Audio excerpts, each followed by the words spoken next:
10টা লোক মিলে আপনার তেঁতুলিয়া রক্ত চুষে খাচ্ছে। আমার এই উপজেলা হাসপাতালের এই অবস্থা কেন?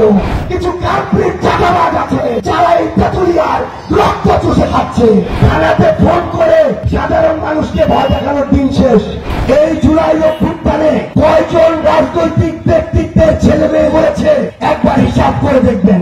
বাংলাদেশের অন্যতম ঐতিহ্যবাহী উপজেলা আমাদের এই প্রাণের তেঁতুলিয়া। আমরা আজকে তেঁতুলতলায় উপস্থিত হয়েছি একটা ভিন্ন উদ্দেশ্যে। জাতীয় নাগরিক পার্টি এনসিপির পক্ষ থেকে আমরা পঞ্চগড়ে একটা লং মার্চ করেছি। দেবীগঞ্জ থেকে, বোদা থেকে, আটোয়ারি থেকে সবাই সদরে এসে উপস্থিত হয়েছে।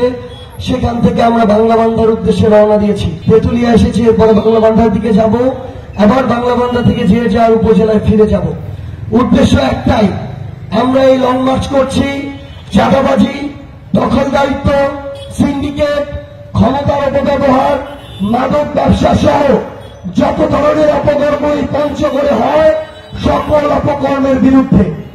আমরা স্পষ্টভাবে আপনাদের একটা কথা বলে দেই, এই জুলাই অভ্যুত্থানে কয়জন রাজনৈতিক ব্যক্তিত্বের ছেলে মেয়ে বলেছে একবার হিসাব করে দেখবেন। কয়জন বড় বড় পলিটিশিয়ানের সন্তান জীবন দিয়েছে একবার হিসাব করে দেখবেন।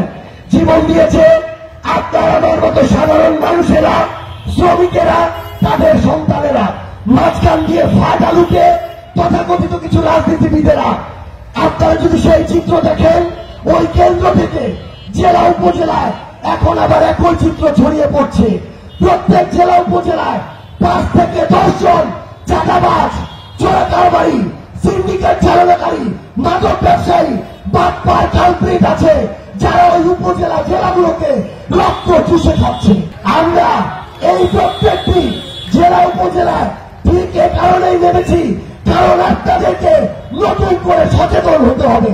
ওই পলাশির প্রান্তরের কথা মনে করেন, আজকে থেকে প্রায় 300 বছর আগের কথা মনে করেন, যখন নবাব সিরাজউদ্দৌলার বাহিনীতে 50,000-এর অধিক সৈন্য ছিল, হাজার হাজার লক্ষ লক্ষ মানুষ ওই বাহিনীর সমর্থনে ছিল, কিন্তু মাত্র 2-3 হাজার ব্রিটিশ বাহিনীর কাছে পরাজিত হয়েছিল।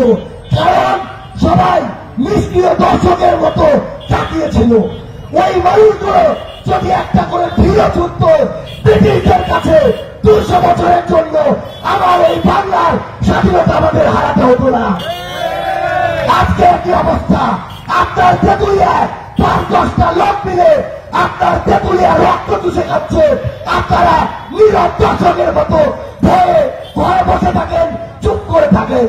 আপনারা যদি এই কাজ করেন, আপনাদেরকে স্পষ্ট করে বলি, আগামী তেঁতুলিয়াতে আবার দেখবেন যে অল্প কয়েকটা মানুষ সবকিছু নিয়ে গেছে, আর কয়েকদিন পরে আপনার ভূমিধস হবে, আপনার নদী ভাঙবে, আপনার বাড়ি থাকবে না, আপনার সন্তানের পড়াশোনা হবে না, আপনি চিকিৎসা পাবেন না।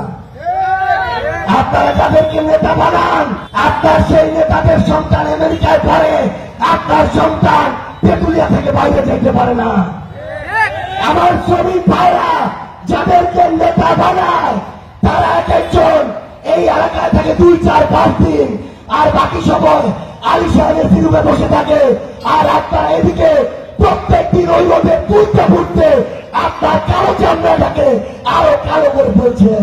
ওই নেতাদেরকে জিজ্ঞাসা করবেন, আপনার সন্তানের চিকিৎসা দরকার হলে সিঙ্গাপুরে মাউন্ট এলিজাবেথে যান, আমার এই উপজেলা হাসপাতালের এই অবস্থা কেন? নেতাদেরকে প্রশ্ন করতে হবে।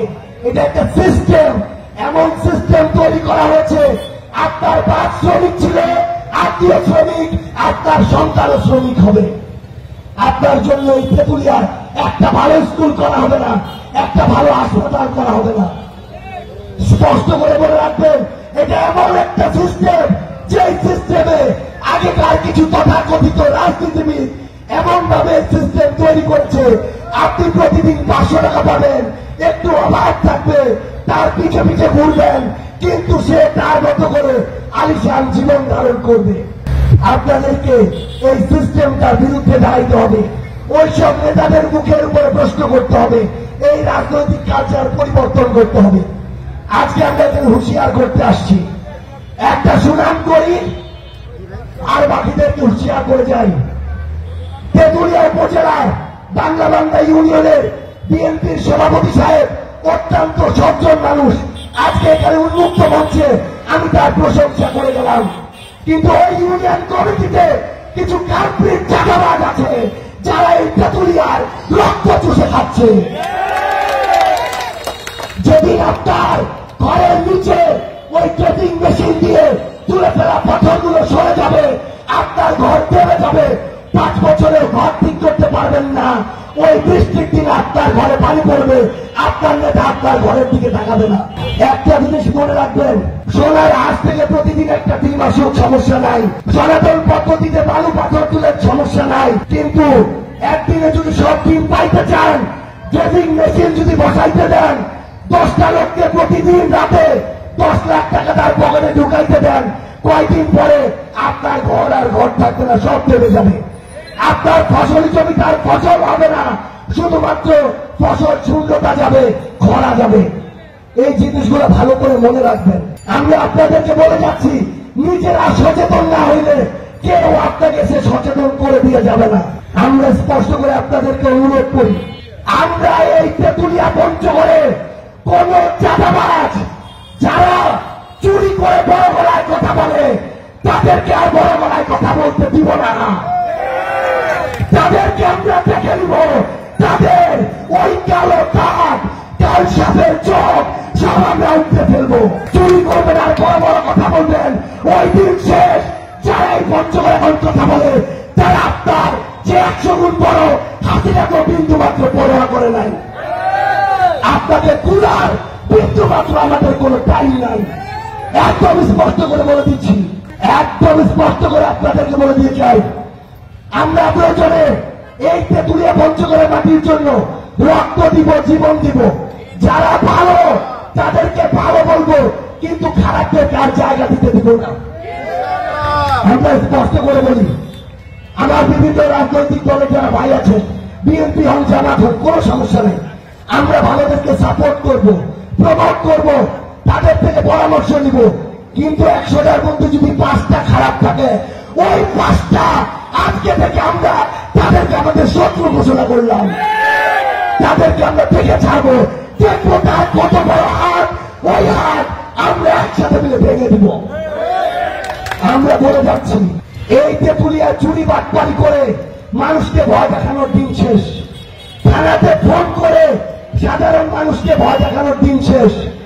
এই প্রশাসনকে কেউ যদি প্রশাসনের উপর হস্তক্ষেপ করে মানুষকে হয়রানি করতে চায়, হয় এই প্রশাসন থাকবে, না হয় ওই বাটপারগুলা থাকবে।